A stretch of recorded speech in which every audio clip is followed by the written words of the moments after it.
I'm a storyteller, and I would like to tell you a few personal stories about what I like to call the danger of the single story. I thought about this when I left Nigeria to go to university in the United States. I was 19. My American roommate was shocked by me. She asked where I had learned to speak English so well and was confused when I said that Nigeria happened to have English as its official language. She asked if she could listen to what she called my tribal music and was consequently very disappointed when I produced my tape of Mariah Carey. She assumed that I did not know how to use a stove. What struck me was this: she had felt sorry for me even before she saw me. Her default position toward me as an African was a kind of patronizing, well-meaning pity. My roommate had a single story of Africa, a single story of catastrophe. In this single story, there was no possibility of Africans being similar to her in any way, no possibility of feelings more complex than pity, no possibility of a connection as human equals. So that is how to create a single story. Show a people as one thing, as only one thing, over and over again, and that is what they become.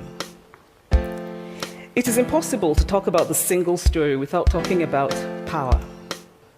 Like our economic and political worlds, stories too are defined by the principle: how they are told, who tells them, when they are told, how many stories are told, are really dependent on power.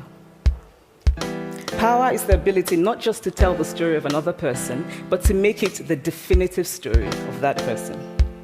The Palestinian poet Mourid Barghouti writes that if you want to dispossess a people, the simplest way to do it is to tell their story and to start with secondly.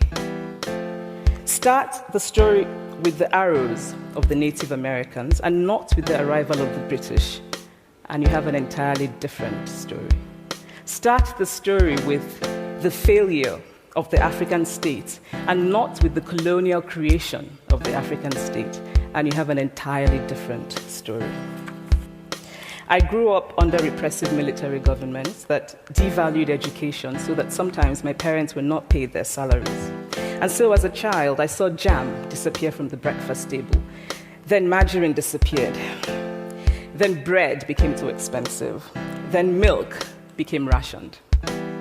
And most of all, a kind of normalized political fear invaded our lives. All of these stories make me who I am. But to insist on only these negative stories is to flatten my experience and to overlook the many other stories that formed me. The single story creates stereotypes, and the problem with stereotypes is not that they are untrue, but that they are incomplete. They make one story become the only story. The consequence of the single story is this: it robs people of dignity. It makes our recognition of our equal humanity difficult. It emphasizes how we are different rather than how we are similar. Stories matter. Many stories matter. Stories have been used to dispossess and to malign, but stories can also be used to empower and to humanize. Stories can break the dignity of a people, but stories can also repair that broken dignity. The American writer Alice Walker wrote this about her southern relatives who had moved to the north, and she introduced them to a book about the southern life that they had left behind. They sat around reading the book themselves, listening to me read the book, and the kind of paradise was regained. I would like to end with this thought, that when we reject the single story, when we realize that there is never a single story about any place, we regain a kind of paradise. Thank you.